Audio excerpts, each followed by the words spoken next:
Pleased to welcome Rabbi Steve Leder back to this program. He is the senior rabbi of Wilshire Boulevard Temple, one of America's largest and most important congregations located in the heart of Los Angeles. His latest text is titled More Beautiful Than Before, How Suffering Transforms Us. He's a great guy. More important than that, he is my friend of 30 years, I think. 30 years. Good to see you, my friend. Yeah, you as well.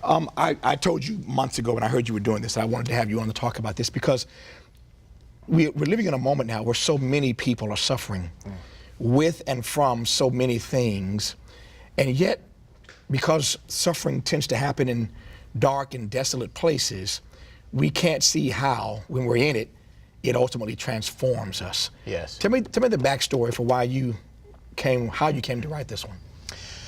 Well, you can imagine being the senior rabbi of a congregation with 10,000 people in it, that you see an awful lot of suffering. It's my phone that rings when people's bodies or lives fall apart. Yeah. It's my phone that rings when they lose the love of their life, a spouse, a sibling, a parent, a child.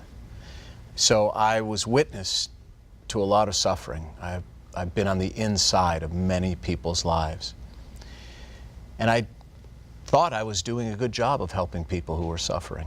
And then I had a car accident that resulted in excruciating back pain to the degree that at one point I was essentially paralyzed from the waist down. My brain told my body to move, but it wouldn't move, which is a very frightening feeling.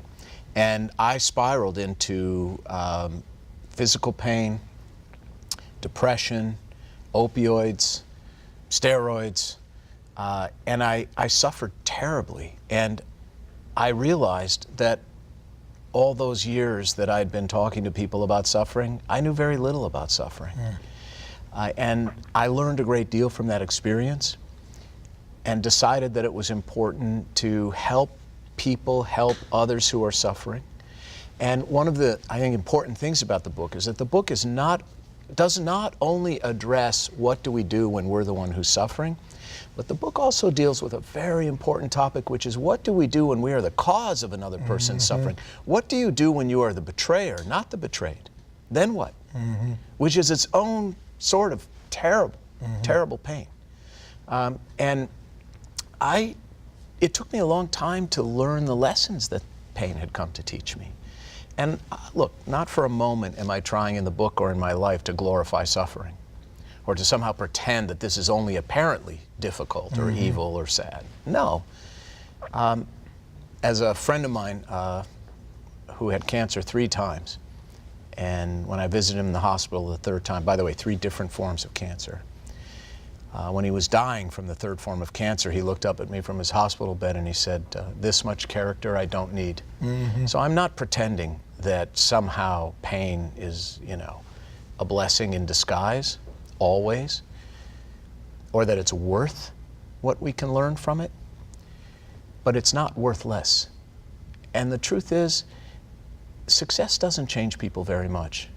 Pain is the greatest teacher. It's pain that forces people to make changes in their lives and in their relationships.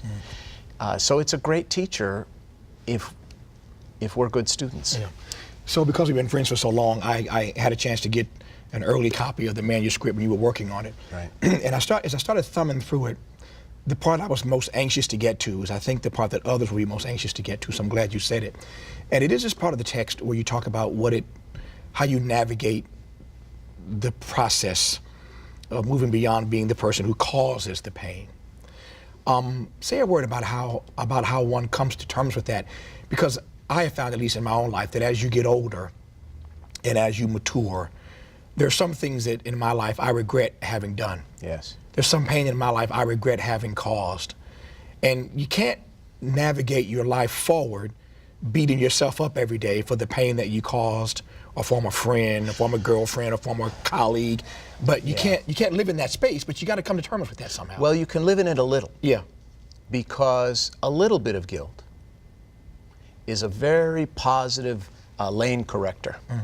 You know how cars now have these warnings when you start to veer out of your lane? A little bit of guilt about your past behavior is like that kind of warning, like, I never want to go back to being that kind of person. Fair I enough. never want to go back to that kind of hurt, that kind of anxiety, that kind of embarrassment. So I think a little bit of living in the past is appropriate. You don't want to be shackled by it, right? So there are real and concrete steps. Maimonides, the greatest, in my opinion, thinker of the Middle Ages, who died over 800 years ago now, talked about a 4-step process for meriting forgiveness.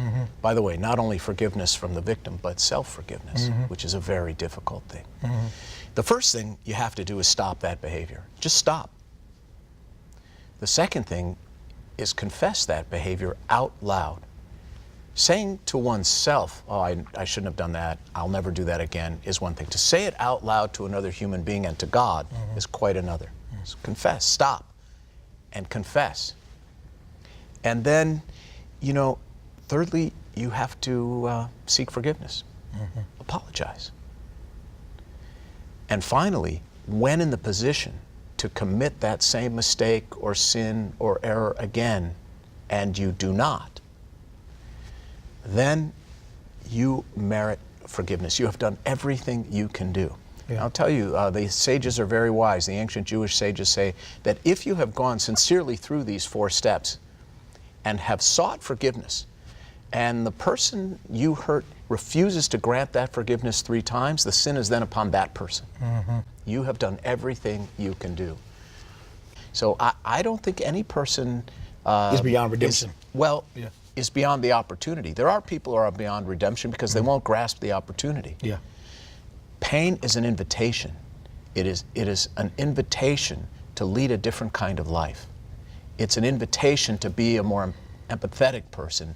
It's often an invitation to be a kinder and gentler person. That's why the book is called More Beautiful Than Before. Pain can result in you and your life being more beautiful than it was before, even though it's broken. You know, in a way, we are more whole when something in us is broken, because it forces us to become a more sensitive and better human being, assuming we're willing to grasp that opportunity. What's the greatest obstacle? I got a minute and a half to go. What's the greatest obstacle that we face to not wallow in our pain? The greatest obstacle we face is, there's a chapter in the book entitled "The Prisoner Cannot Free Himself." We cannot get out of prison all by ourselves, the prisons we create in our lives, the addictions, the insecurities, the anxieties. The greatest obstacle people in pain are facing is the lack of ability, or the unwillingness, or the fear, or the narcissism, or the stoicism that prevents us from reaching out to another human being, that prevents me from reaching out to you, my friend Tavis, and saying, I'm in trouble and I need you. Fortunately, he's not in trouble. But if he were and ever needed me, he knows I'd be there. That's right, and I would ask. As we had been for each other for 30 years. That's I'm honored as always to have him on this program.